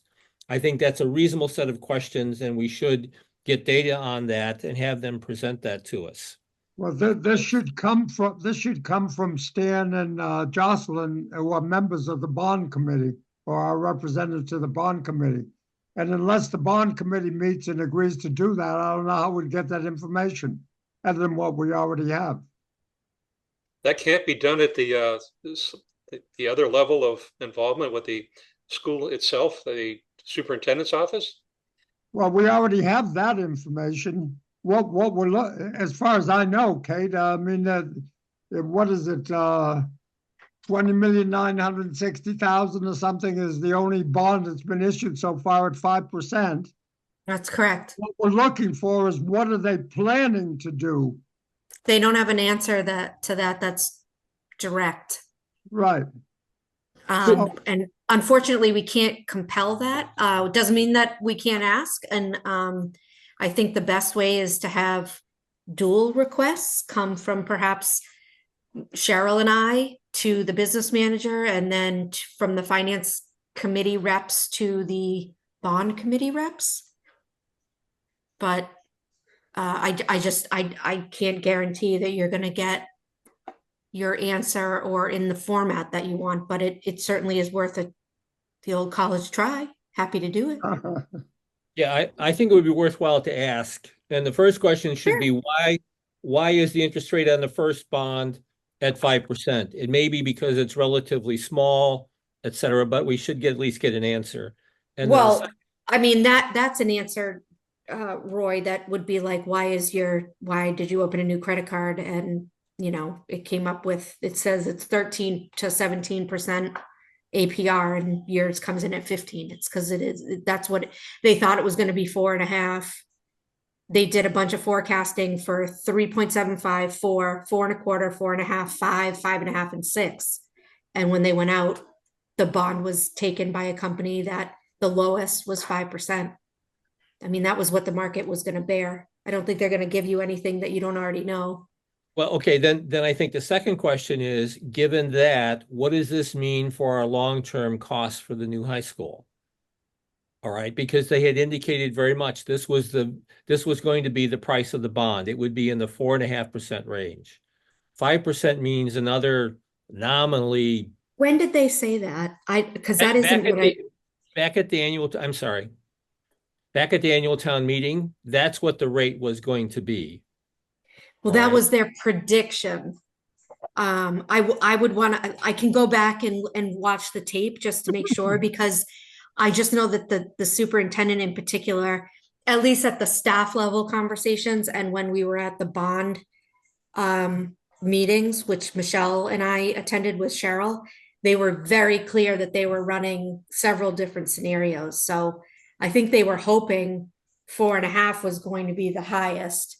And obviously they were wrong about that. So I would say, I think the only thing that's going to change is that their forecasting is going to be more conservative than it was.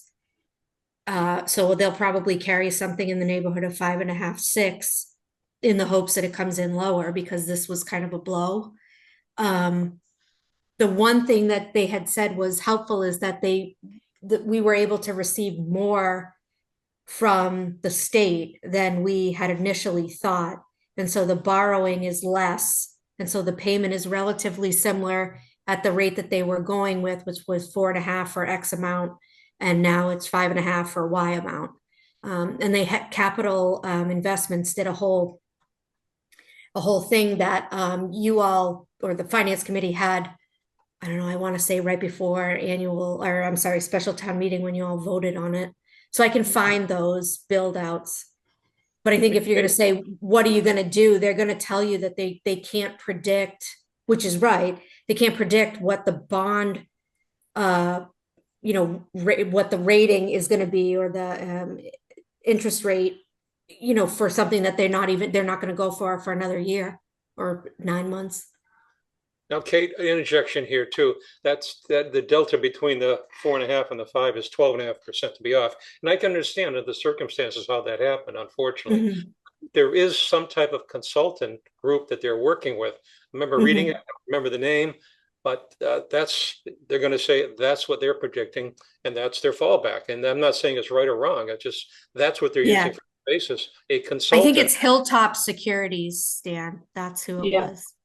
Don't know Yeah. them, don't know if they're specialized in municipal financing. They are. They do a lot of Department of Education stuff. So they're, and again, I mean, unfortunately, and people had kept saying this, like, we're going to build a school at the time when the interest rates are quite large. This is why so many people are saying it's hard to, buy a home now, because the interest rates are high. So, I think they Well, were they're hopeful. beginning to fall, as you know, they're beginning to Correct. fall. So that's helpful. We didn't go out much more than X years. I don't have the particulars. I don't know who the hell to contact in regards to who can give me a skinny on where we are, where we think we're heading. What if it's contact? Have you seen what Hilltop produced? Have you If seen I that? did, I don't recall it. I don't Why don't remember. why don't I send that to the group again so you can see it? Now, again, this is now what, 9-10 months ago. Yep. So to the extent that you can know that it's outdated a bit, but at least you can see their forecasting and what they did, because they did several different scenarios. Who was the bond I- take, I hope that Stan and Jocelyn will be real drivers on the committee that you're assigned to, because you can see what we're debating now, because we didn't know. 3%, 5.5, 7. We need to have as much information as you can get as to what they're thinking, so that we can plan ahead. I'm real concerned that we won't know what they're thinking till after it's done, and that bothers me a lot. Right, and I'm concerned that the costs may go up here when there were clearly discussions at the time when they did the annual town meeting of, you need to give us a not to exceed cost, because we don't want to go back and nickel and dime this. We don't want to go back and say, oh, the 200+ million is now another 10 or 15% up. That will have a massive impact. We tried to make it clear, give us a not to exceed number. For all of us who tried to understand this and who stood up and said we should do this. So I'd like to understand, and I thought we understood and took at least the middle of the range, if not the top end of their interest range. If it's now that range was a bad projection, we need to hear that. And the last point I would make, Kate, is if the extra 15 million that the three towns got from the Massachusetts School Building Authority has now been, if you will, used up by the increase in financing costs. They need to tell us that, because some of us were thinking, oh, okay, this is going to reduce our costs somewhat. All right. If that's not the case, we need to hear that from them. Roy, Okay. I did a little search online on municipal ones now, depending on the date of issue, which obviously is critical to the way things are going with rates in general. And the average was in there was a low four. So it was very consistently low fours on some that was issued in maybe a year or 2 years ago. So I don't know how indicative that is, but I would like to get the name of a person at Hilltop and say, hi, my name is, and here's what my committee wants. Can you help me? I don't know whether that's possible or not.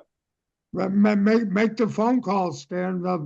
It's funny how many people will give you information when you ask them. Yeah, the only Hilltop I know is the steakhouse. I'll meet you there for dinner, Stan. All right, be there. No, I'll try to get some information.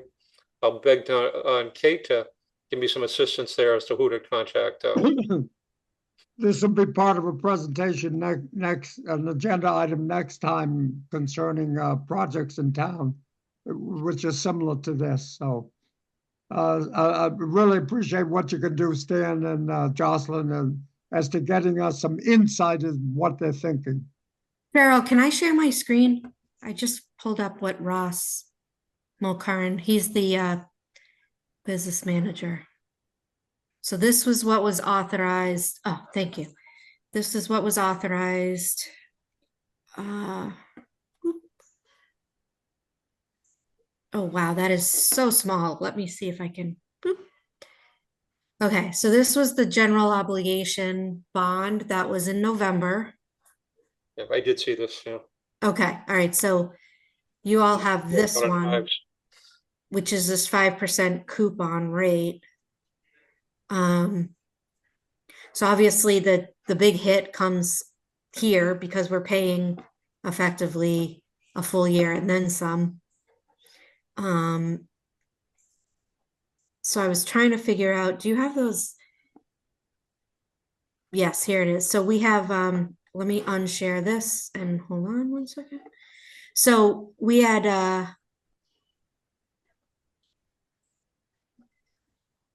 so this is something that Michelle and I had tossed back and forth. And when we are done here, I can send this out. Okay, let's see if I can share again. Okay. So even way back when. Make that a little larger, when, Kate. Sure. Yeah. Even way back when we were talking about this was the 75 million 30-year hybrid.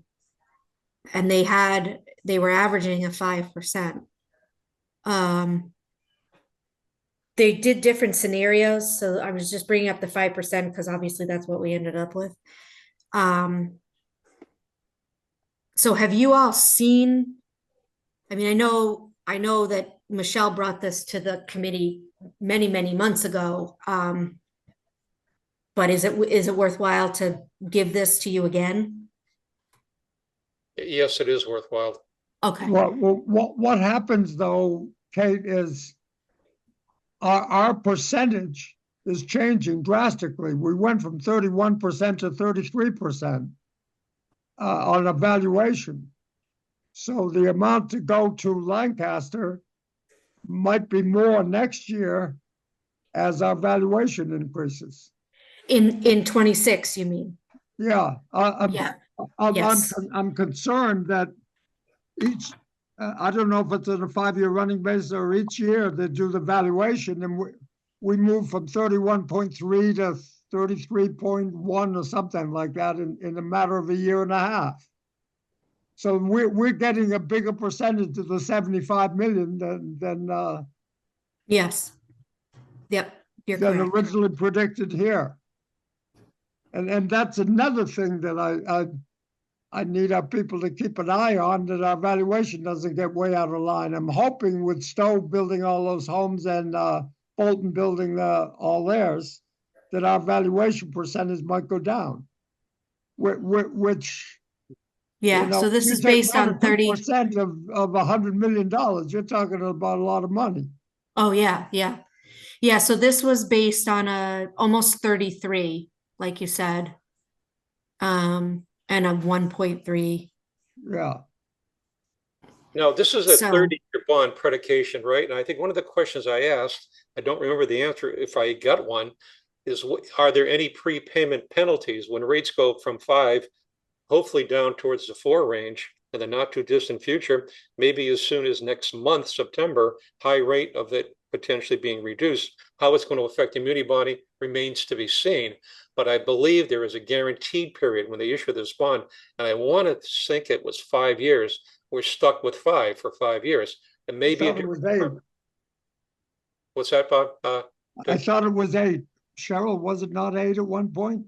I believe it is the 8, yes. 8 years, is that what I heard? Yes. Okay. I don't know where anyone came up with 8, but odd sounding number. Yeah, that's weird. It is an odd. And you can't refund until after the 8 also, if you chose to do that. Oh, that's right. So when they built it out, they were saying it was basically 10 fiscal years out because Yeah. we were already in a fiscal year and then we were, okay. I actually didn't do the math of 8 minus 2, or 10 minus 2. So thank you. Think about it. I mean, bond paying 5% interest is the equivalent for some high renters in around 6.5%, 7% guaranteed for the next 10 years. Whoever bought that is very happy, or should say sold it. But Yeah, just editorial, sorry. you're right. No, you're absolutely right, Stan.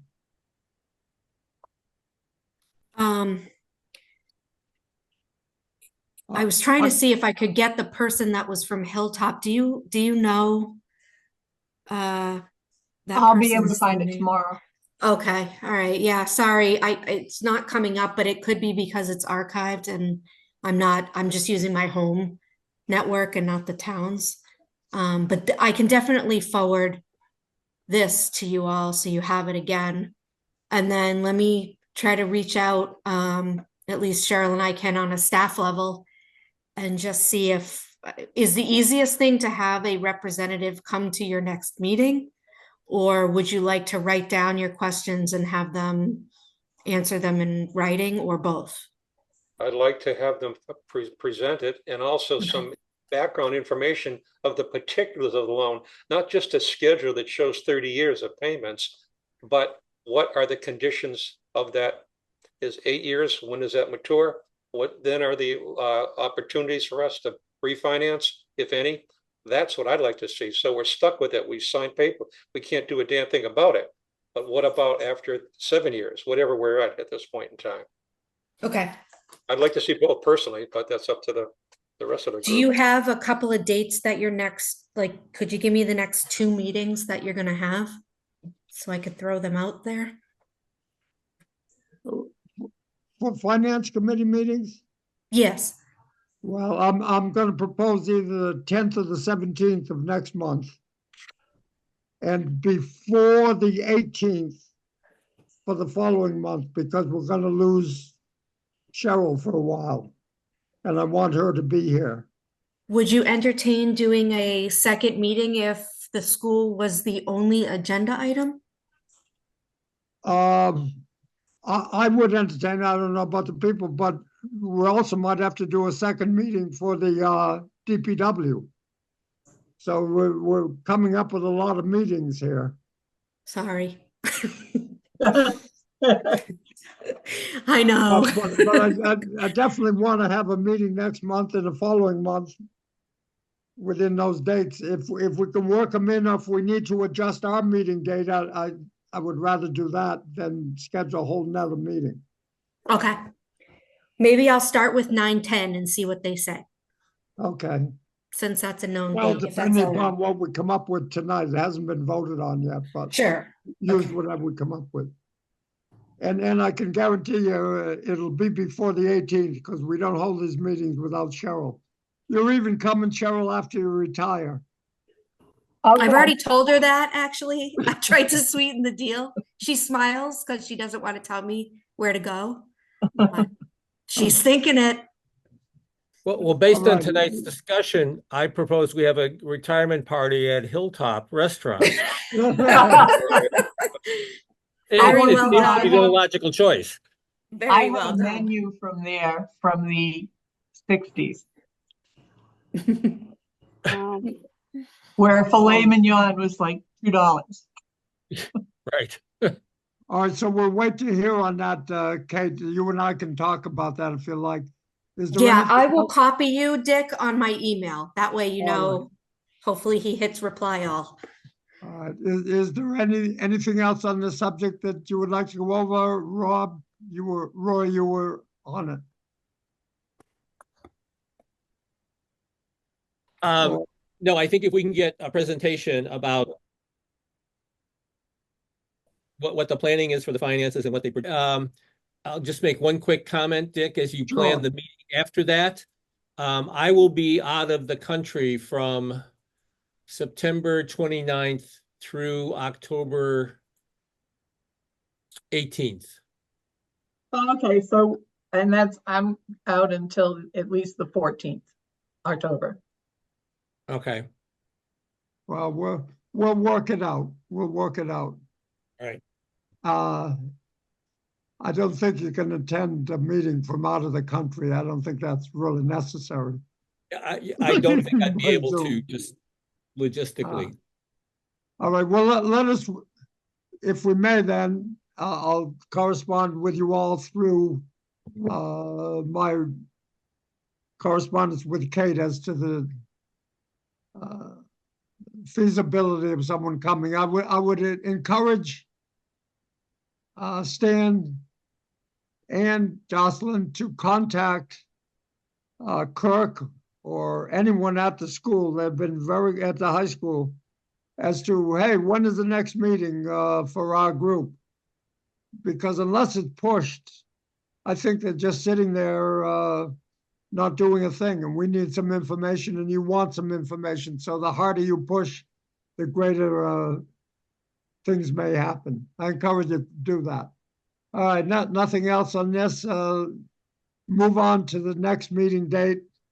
I propose September 10th or September 17th. Does anyone have a preference or negative thoughts? I would prefer September 10th. I have a field hockey game on the 17th, so I would be late. Okay, so we have the 10th as a good date. Anyone opposed to the 10th? All right, let's take a vote on September 10th for our next meeting. Jocelyn? Oh, no, I need a proposal first. I move we Emily, use will you give us a September 10th proposal? at 6:15. Second.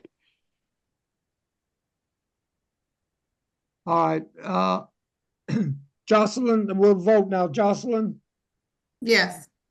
Emily, Yes. Stan, Yes. Roy, Yes. and Dick, yes. I'll accept a proposal to adjourn. Don't forget to pencil in September 4th, which is when I believe Kate said the select board could meet for the water. Okay. I didn't hear That's that, correct. I'm sorry. September September 4th with the select board and the water. And that's 6 o'clock?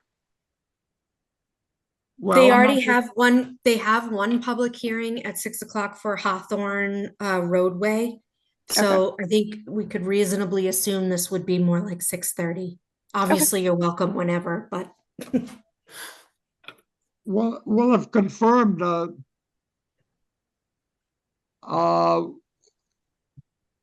will we be asked to vote at that meeting, probably?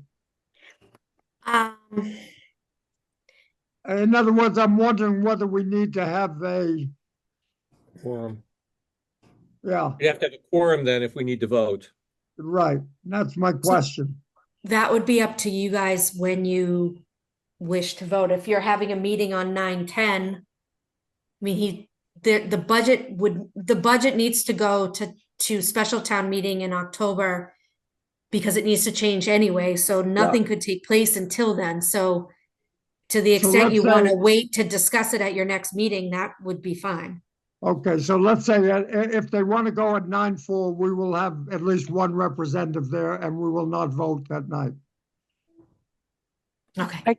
Yeah, I can definitely be there on the 4th. Okay, so we may even have a quorum, but let's see. So Kate, it's okay with 9/4 if it can happen. Got it. Yep. I'll add it to the agenda and call it tomorrow. I'll just connect with Scott just to make sure it's okay with his board, but Okay, all right. put it in pencil, soon to be Yeah. pen. Anything else before the adjournment motion? All right, I'll accept a motion to adjourn. So moved. Second. Second? Got a second? Yes, second from Okay. Emily. Jocelyn, Yes. Emily, Yes. Stan, Yes. Roy. Yes. I'd like to thank Cheryl and Kate and Scott for a wonderful meeting. Roy, thank you for your presentation. I too vote to adjourn. Good night, all.